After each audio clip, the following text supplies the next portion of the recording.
rw'Imana yacu ko ruharuse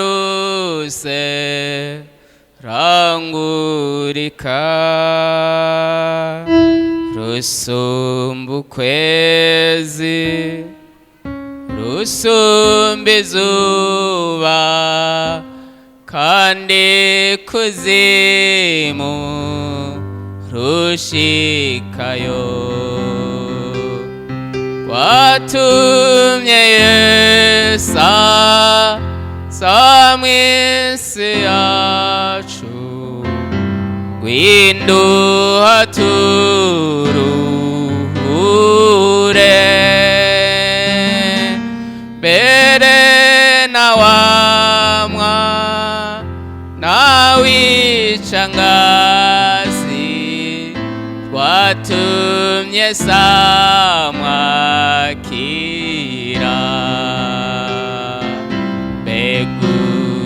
urukundo Imana yacu kugereranwa n'iki mw'ijuru no mw'isi ntibasiba kwama baruririmba. Turashima Imana yacu nyene amahoro. Imana ni nziza. Numva nezerewe cane kubona bene data baje bava hirya no hino. Abaririmbyi baririmbye indirimbo nziza ngo tuzohoberana tubonanye n'abacu. Nahoze ndiko ndavyiyumvira abacu barenganye badutanze bajabutse uruzi. Nca nibuka mama nakunda cane, numva umenga ngiye kumubona vuba kuko data yaramenyesheje ko ari mwijuru. Numva ndanezerewe cane, numvise nezerewe cane. Reka dusome ijambo ry'Imana hano. Ndabona ntitwoteba kuko niko bimeze. Cete ca mbere ca Petero igice ca kabiri ku murongo wa 11. Turasoma kandi Abaheburayo 11 ku 8. Abo nkunda ndabinginga ko muri nyambukira n'ingenzi mwirinde ivyifuzo vy'umubiri bigwanya ubugingo, mugira ingeso nziza mu mahanga kugira ngo no kuvyo babavuga nabi nk'inkozi z'ibibi ibikorwa vyanyu vyiza babona bize bitume bahimbaza Imana ku munsi bagendeye. Abaheburayo igice ca 11 kuri urya murongo w'8. Ukwizera niko kwatumye Aburahamu yumvira Imana imuhamagaye akaja ahantu yarabikiwe kuragwa, nuko agenda atazi yaja. Kwizera niko kwatumye abinyambukiro mu gihugu yasezeraniwe nk'ikitari iciwe, akabana mu mahema na Isaka na Yakobo abaraganwe nawe ivyo yasezeranwe. Kuko yararoreye ca gisagara cubatswe kw'itanguriro, umugezi n'umwubatsi waco n'Imana. Nahoze ndaba turi hano mbona turahateraniye tugize umuntu umwe, turi abana b'Imana. Mwagize neza bene data bo mugahahe kuza, mwagize neza bene data bo mu Ngagara kuza, mwagize neza bene data bo kuntahangwa kuza, namwe basangwa ba hano kuri Dorosare mwagize neza kuza. Kandi nagomba nkeje umuntu yaje. Ndagukeje kuko hari icyo Imana igira iguha uno munsi. Jese nshikuza sindanabeshera Imana ico tutavuganye, niko meze muri kamenyere yanje. Mvuze ikintu mba ndagifitiye icemezo, niko meze. Nagomba nkubwire ndagukeje we waje.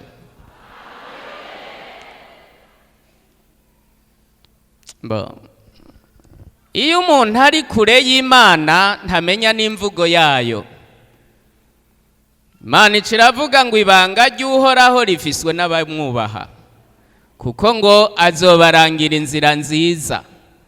Uri kure yavyo ntumenya n'imvugo yavyo, ariko iyo wegereye Imana ivuze urayimenya. Data nashimwe.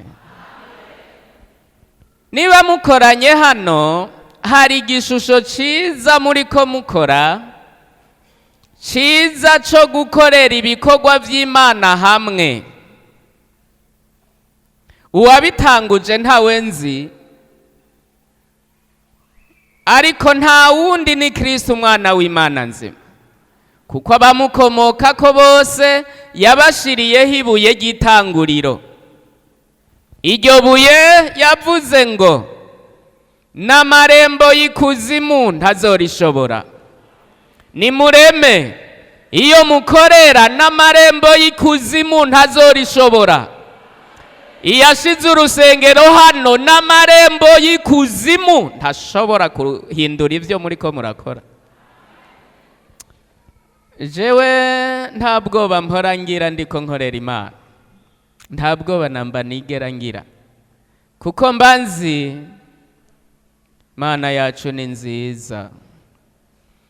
Niba umuntu mu buryo buke mu ntege nke ziwe yubaka inzu akayiheza, iyiri hano si yitokubakwa. Ndababwira ico muze gukora ico arico, n'abo muri bo abo muri bo. Dusomye ijambo ry'Imana hano, Petero agiriwe ubuntu n'Imana abwirwa na mpwemu yera ngo avuga abo bari bo, abo bantu bakiriye Kristo abo bari bo.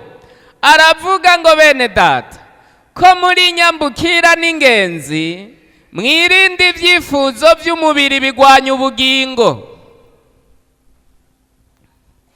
Uwandisikiye Abaheburayo arababwira ngo uwo sokuruza wanyu wa Aburahamu yabwiwe n'Imana mwijoro arahaguruka agenda aratahira. Yari yabwiwe igisagara agiye kujamwo, asanga ngo ico gisagara yari yabwiwe ngo umugezi n'umwubatsi n'Imana. Aragenda ashitse i Kanani asanga abagezi n'abubatsi n'abantu. Acabwira Isaka na Yakobo arababwira ngo tube turaharuhukiye gato ntiturashika. Igisagara Imana yanyeretse ntaco ndabona, kuko nabonye upima amaparcela ari Imana akaba ariyo yubaka. Bibiliya ivuga ngo yarinze arengana atarabona ko yinjiye mu gisagara yabwiwe n'Imana. Uwo arapfa aragenda, Isaka arakirindira arabura, arapfa aragenda. Yakobo arakirindira arabura, arapfa aragenda. Asigira abana biwe barakirindira barabura. Ariko muri bo ngo bari barorereye uwundi muntu bumva azoza afise amasezerano akomeye, ngo bakabiraba nk'ivyijiji. Muhora mubona Imana iducisha imbere ifoto y'ubugingo tuzoronka, ngo bakabibona nk'ivyijiji bikabananira gufata. Haleluya! Turacabibona nk'ivyijiji, vuba turavyinjira, ahabwa icubahiro. Abo rero ngo bari barindiriye igihugu cabo bwite, kuko bavuga ngo iyo bakumbura ico bari bavuyemwo babona uburyo bwo gusubirayo.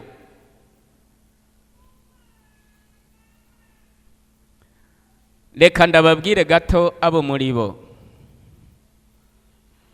Ngomba ndababwire ivyo data yanyigishije kuri droit international muri parti ntoyi ya droit d'asile, amategeko ajanye n'impunzi.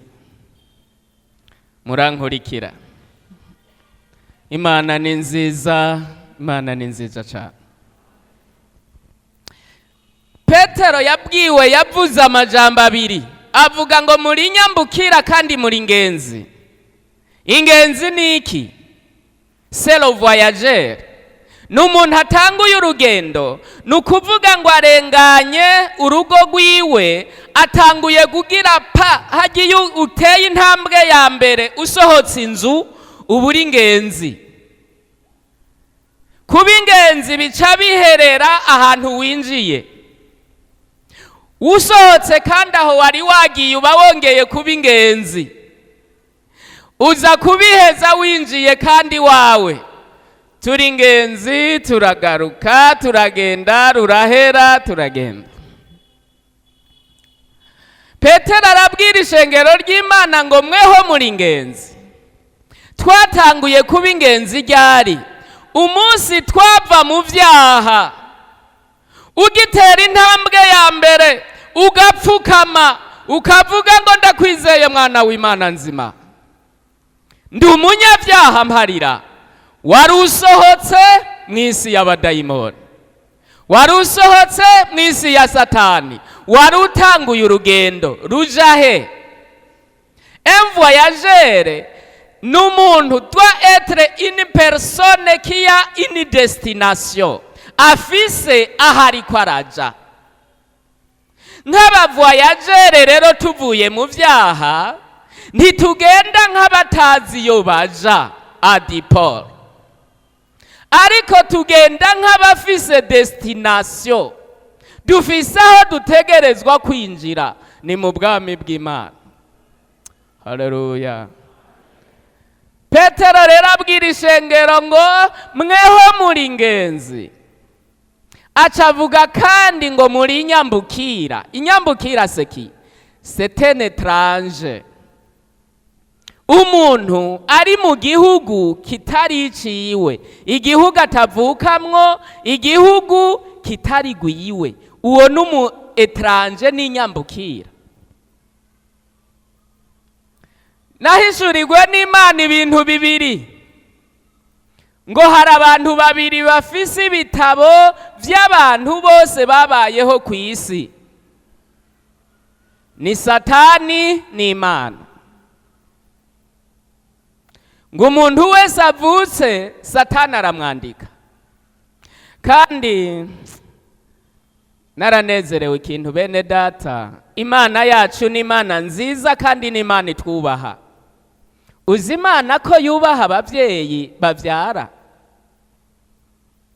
ngo irabanza ikabarindira bakita izina umwana, igaca iryandika, na Satani akaryandika.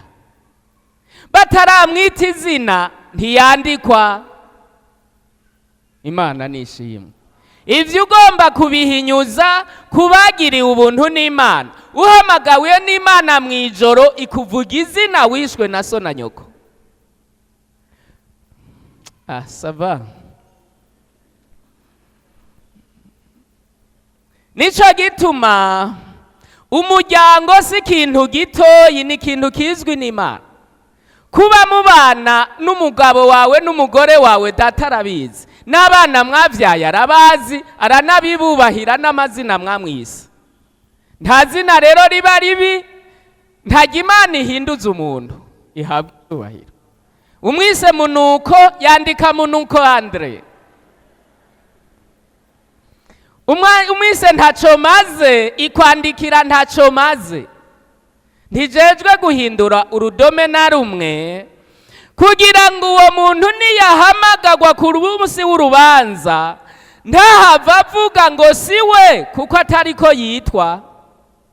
Kandi uwo muntu niyahamagagwa ahabwa impera ntazana imanza imbere y'Imana ngo uyihaye uwutari we sinitwa uko.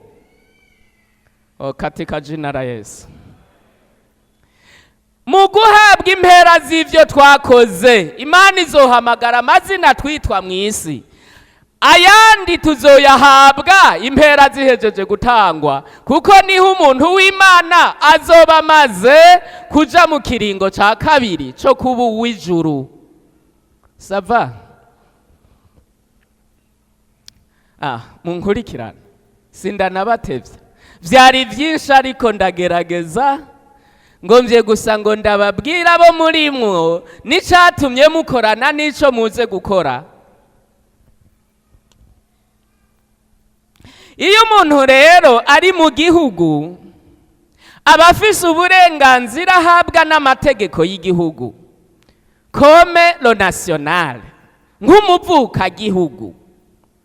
Hari ibintu bikomeye cyane vyerekana ko umuntu ari umuvukagihugu. Ubwa mbere yandikwa mu bitabo vyo muri etat civile. Kijya ni ikintu gikomeye cyane kikubwira ko uri umwene gihugu. Kigira kabiri, aba afise uburenganzira bwo gutora no gutorwa. Ça c'est un droit inaliénable, ikomeye cyane. Good. Reka tubigende ko mwumva ico data avuga. Data ni mwiza. Haraho angenduza muri iyo parcelle yiwe, haleluya, akancisha muri ivyo biti vy'amabanga y'Imana, nkumva ndanezerewe. Ego kabisa. Umuntu rero nk'uwo Satani nawe ngo arandika abavutse bose, kandi uvutse wese kuko avukiye mw'isi amwandika ko azoranduranwa nawe.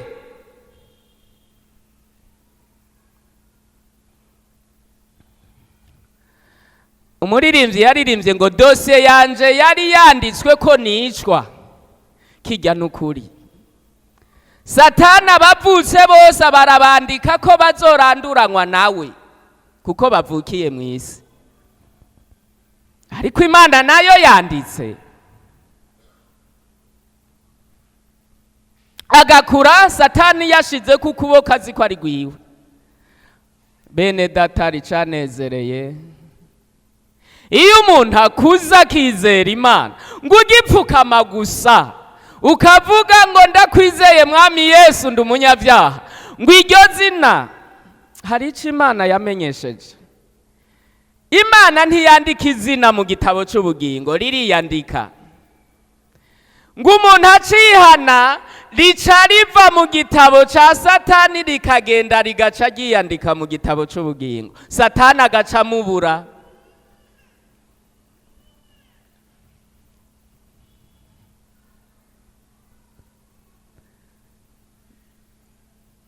Aha rero hari abantu turi mw'isi Satana yaratubuze, amazina yacu atayafise mu gitabo kuko atazi iyo yaroye. Nibo Kristo yise ngo n'inyambukira ziwe. Iyi sisi yacu iduhaye indaro nk'uko umuetranje, umukongomani, umutanzania, umukenyane, umueropeye ashobora kuza mu Burundi tukamuha indaro atari umurundi. Kandi ageze mu Burundi arafise uburenganzira bwo kubaka inzu, bwo kugura imodoka, bwo kugura impuzu, bwo kurongoreraho. Ariko yagiriyeho mariage rero ntiyandikwa muri komine wewe wandikwamwo, oya ntabyemerewe, aca yandikwa muri ambassade. Sava? Murankurikirana? Mwumva iyo mwe mupfe kunkurikirana muraza kumva iyo dutera tuja. Yandikwa muri ambassade. Ambassade ni iki? Nitongo ry'igihugu mu gihugu. Ambassade ni igihugu mu gihugu. Burya niba ambassade ya Tanzania yaguze parcelle kubakamwo ambassade, aho hantu haca izo mbibe si Burundi, ni muri Tanzania. Winjiyeyo uba winjiye muri Tanzania. Est-ce que vous me comprenez? Murantahura turajana. Hajya winjiye muri ambasade ntuba ukiri mu Burundi, uba winjiye muri ico gihugu.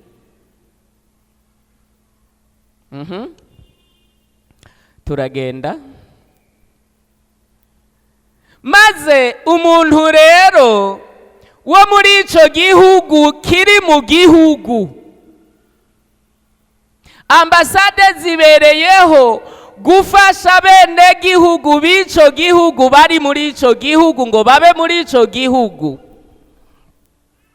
Iyo yatakaje ivyangombwa nk'akarorero karangamuntu, pasiporo n'ibindi vyangombwa, hagufata itike ngo aje muri Tanzania, aja muri ambasade akavuga ngo nimundonderere icyangombwa catakaranye.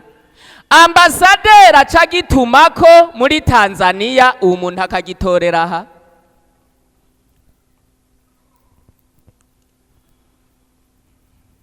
Niba turi nyambukira za Kristo aba etranje bo mw'isi, haba hakenewe amambasade y'ijuru kugira ngo ingenzi zatakaje ivyangombwa zibironke muri ambasade.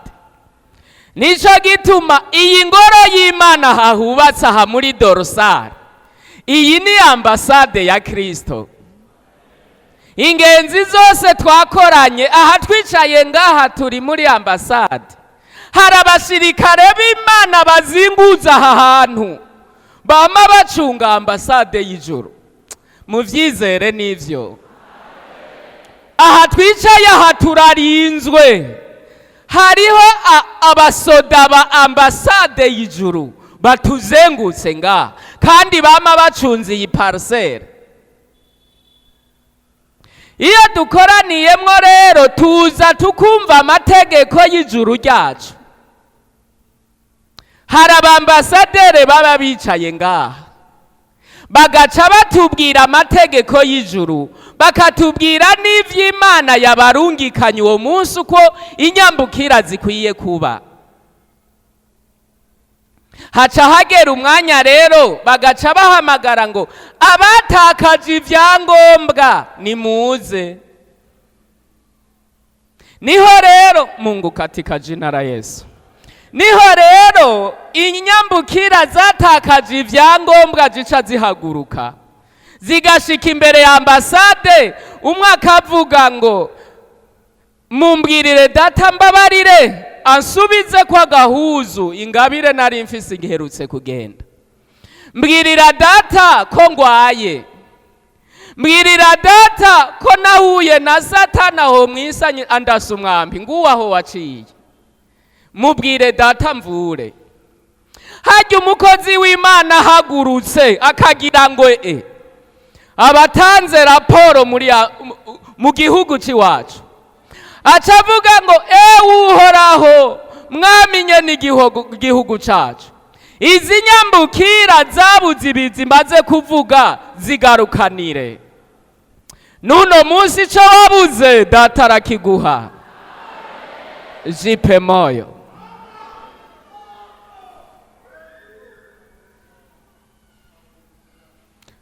Abo Satani rero ngo arabafise mw'isi abantu adakontorora, adafise ku burenganzira, ataca bagira. Nico gituma niyo mugize mariage irinda kuza imbere ya ambasade w'ijuru ngo mubwandikishe ubwo bukwe bwanyu mw'ijuru. Nico gituma umukristo acikiye abagize ikibazo kibi cane. Gucikira uri umukristo ubugize ikibazo kibi cane. Imana yanambwiye ngo nyambukira mwatwaye abakenyezi mutabakoye. Umva itangazo rya shobuja mwarivye. Reka nivugire ivy'inyambukira. Ariko mpwemu yera ntabwo ari gito si kijuju, niwariragiye kandi handitse ngo katika jina la Yesu ngo azorishikana ari ryera ritagira agasembwa canke injebejebe. Nico gituma avuga vyose ngo ageze. Iyo rero turiko turubaka ingoro y'Imana ngo tuba dufasha Imana kubaka ambasade, nagomba kubabwira bene data, wowe uri umurundi hakaba ambasade iriko yubakwa aha muri Kongo canke mu Rwanda, ukagenda muri relation extérieure ukavuga ngo ndafise imifuko 100 ngomba guterera kuri iriya ambasade, bahejeje kuyubaka boca bakwandikako ko wabaye umurundi mwiza wafashije Uburundi kubaka ambasade. Ntibozo kwibagira ni ku mukristo atanze igikorwa ciwe mu kubaka ingoro y'Imana atibagirwa imbere y'Imana. Kibicibutso data azokwama yibuka. Ico muriko mukora giteye ubwoba, bamwe muza kugikora ataco muzi, umenga barabagobereye, umenga ni itegeko rya pasteri. Uzobikore bivuye mu mutima, wubaka ambasade ya Kristo. Niwagira icago ukagira ikibazo uzopfukame ubwire Imana ngo wibuke ko nagufashije kubaka ambasade ya hanaka, nanje unyibuke. Ubu mbere ngomba tuzoyibutse gose abantu mwese mutarubaka inzu, mwubatse ingoro z'Imana, muzopfukame ati narubatse gwawe nanje nyubakira. Mwijoro bugira buce nari nikanguye nongera gufatwa n'agatiro gato, nca numva umuntu araririmbye, nanezerewe cyane numvise ayo majambo. Yaririmbye mwijwi ry'indirimbo dufise ahantu, ninayiririmba baravyumva abeneyo. Numvise umuntu araza arasanga aravuga ngo ni wanyambaza mu gihe c'ivyago, nzobikora niheshe icubahiro. Bigarukira homva mu gatiro, ndavuga ngo data hari ico uvuze, hari ico utanze, hari umugisha uhaye ishengero no munsi. Vy'ukuri sinarinzi ico gihe, sinarinzi konza, ariko ndavuga ngo Mana ivyo umbwiye ndabibwira bande, ko ari isezerano rikomeye cyane. Ndarondera iryo jambo aho riri ndaribura, ndarondera no muri telefone ndaribura. Ndavuga ngo Mana ko ari we warimpaye, nduguruye Bibiliya, nca ndugurura, nca ndarishikirako ni Zaburi 50, nta rundi rupapuro nazinguruye. Si ubu ndiko ndazingurura nyinshi, ico gihe sinazinguruye impapuro nyinshi, nazinguruye nshashika kuri Zaburi 50 kuri uriya murongo wa 15 handitse ngo uzunyambaze ku munsi w'amagorwa, nzogukiza nawe uzompesha icubahiro. Bantu mwaje hano nico nababwiye ngo ndabakeje. Kuva mu gitondo twicaye aha havuzwe izo ndirimbo ngo nimureme niho ndi ndabishura. Abaherutse kuririmba bo mu Ngagara, hari uwanteonye ubwa mbere ngira ntimwavyumvise, yavuze iki? Avugira inyene nguzu nyambaze ku munsi w'amagorwa, nze ndatwenga ndihorera. Ndavuga ntariko Mana uri mwiza, simbesha namwe muyera ntabesha. Abantu mwaje hano naho mwaje gukorera Imana mufise imitwaro ikomeye. Data yambwiye mutaraza, haruguru y'uwo murongo wa Zaburi 50:14 handitse ngo iki? Uzushikanira Imana ikimazi co gukenguruka, isumba vyose uyishitse kwa amasezerano yawe. Uzunyambaze ku munsi w'amagorwa, umve ngo ibi uhejeje kubikora uzunyambaze ku munsi w'amagorwa nzogukiza nawe uzumpesha icubahiro. Ngomba mbere ndagihereko ko niko numvise mpwemu yera avugana nanje. Nyambukira za Kristo nezego cyane. Aha mwicaye muri ambasade murarinzwe cyane. Aha nta winjira. Oya nukuri. Aha nta winjira. N'abadayimoni bakwikurikije tugira tubasohore mu izina rya Yesu kandi barasohoka. Barasohoka byanka bikunda. Ni ambasade ifise nyeneyo nta gupfa kuvogera. Sava. Hari gihe mwicara mu rusengero mutiyiza abo muri bo. Ugishika uzobwire Satani ngo sohoka ndinjiye. Abandi mushitse mugaca muzana ya magorwa ngo urabona uhoraho, urabona uko ayongowe. Ntiharagera banza ubwire Satani ngo sohoka ndinjiye sohoka. Tukabwira daimoni ngo ninde yabazanye muri ambasade, kivuze amen. Saba ugategeka ngo sohoka.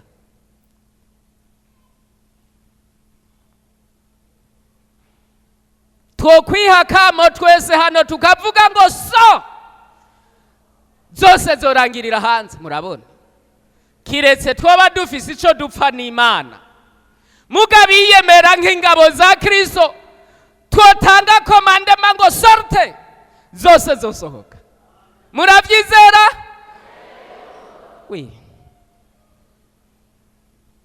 Hage Satana duponda nkamenga ntaco turico, turi ngabo z'Uhoraho. Uzumubwire ngo ahandakomeye. Zumubwire ngo ahandakomeye. Bakozi b'Imana ukamubwira taha uragenda. Ngo simva hati ntugira nte, ngo singenda ati ntugira iki. So yibwire ngo tiso.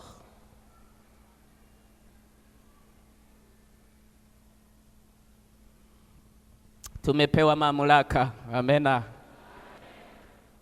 Imani ibahe umugisha. Ngomba mbanje sengera umuntu afise ikibazo. Ntukorera Imana nk'ugowe databanza gutabare. Ariko umuntu yihana daboro haguruka timbabarira naratakaje. Hagurukira aho nyene ntiwiriguraza. Niko mvuze. Uzi kufise icaha ico watakaje imbere y'Imana haguruka. Ndi ambasaderi ngomba ndabasabire. Sava. Wari kuba wanyarukije vyari kuba vyiza. Tukamubwira shobuja akaguha. Kandi uhagurukana ukwizera araguha. Nabanje kuvuga umuntu afise icaha yiyiziko. Abandi bafise imitwaro ndabavuga hanyuma. Ubanze muheze na Kristo. Kuko turazinanye uko ameze. Ubutera ariko iyo ugororotse uhamagara ijuru rikamanuka. Tugomba tubanze dusabe ya marasa tweza. Kuko ngo iyo ukoze icaha uba wongeye kwiyandikisha mu gitabo kwa Satani ngo wonyemerera nkagaruka. Woba waranditse 2 3 tugomba tubifute mu izina rya Kristo, izina ryawe rigaruke mu kibanza cyacyo. Reka mpamagare ambasaderi wa hano aze amanika amaboko imbere ya data. Ivyo wizeye bikubeko. Murahariwe.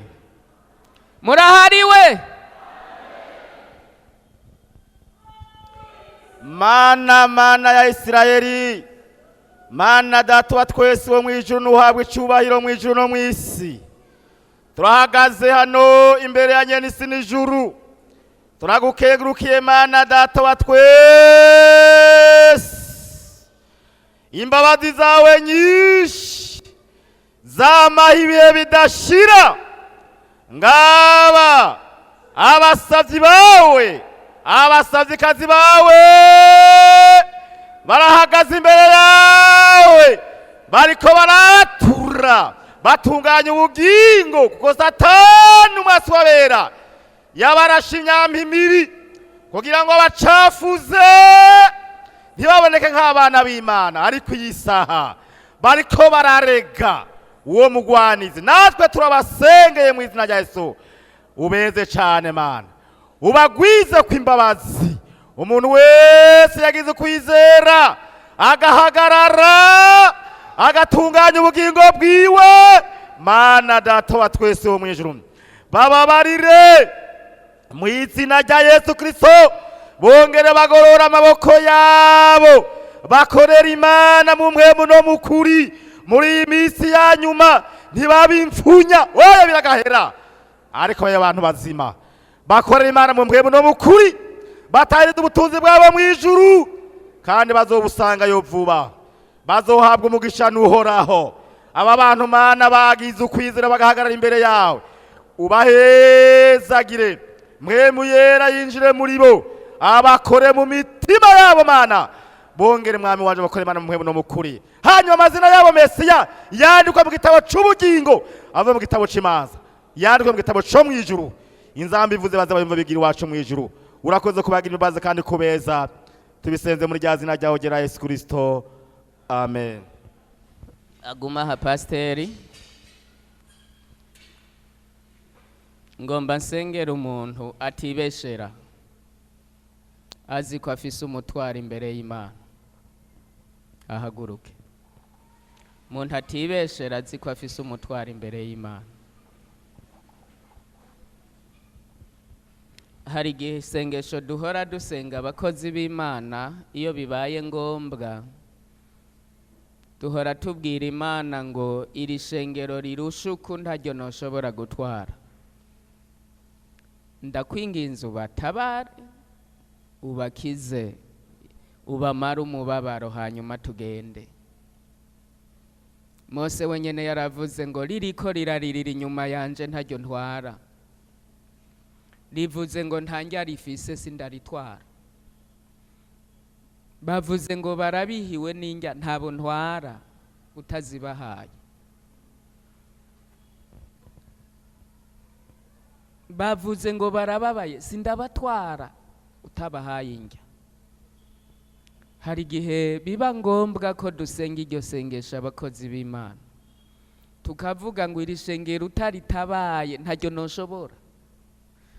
Mwari Pastor, iri wewe uri ubona aba bantu bo barongora gute? Ndabajije bene data bo mu Ngagara, hindukira urabe abo mwazananye bose barahagaze, aba bo barongora gute? Bene data mu Gahahe, ndaba bose bahagaze, aba wewe batwara gute? Ntushobora kurongora ishengero ririko rirarira gutya, ntaryo woshobora. Turareze imbere y'ijuru. Mose yavuze ngo watacu bakuriye ntabwo ntwara. Mungu katika jina lake, irutaritabaye twopfuma tuguma ngaha.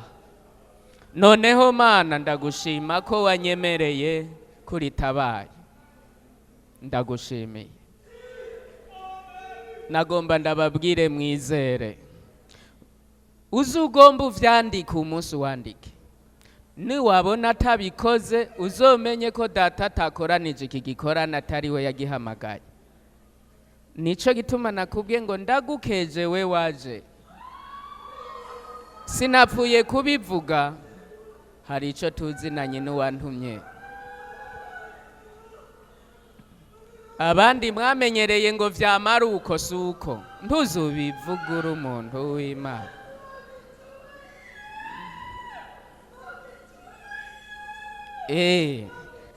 Yamanutse aramanuka nyene, ategerezwa gukora, ça c'est vrai.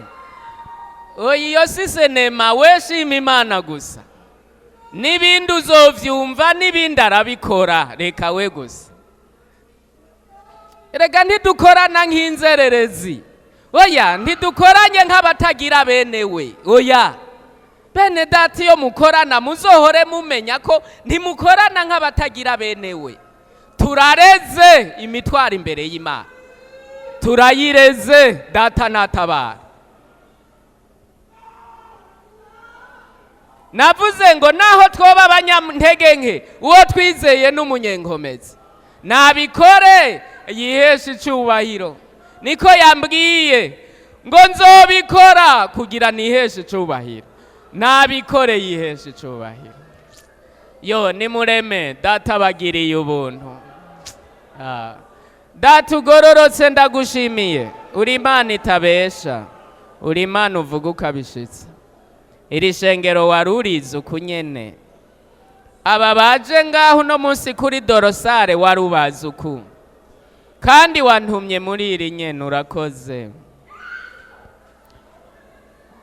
Mwa bushobozi bw'umwijima ndategetse mu izina rya Yesu, ondoka. Wa gisigo wateye amagorwa, ondoka. Wa bushobozi bwa Satani, ondoka.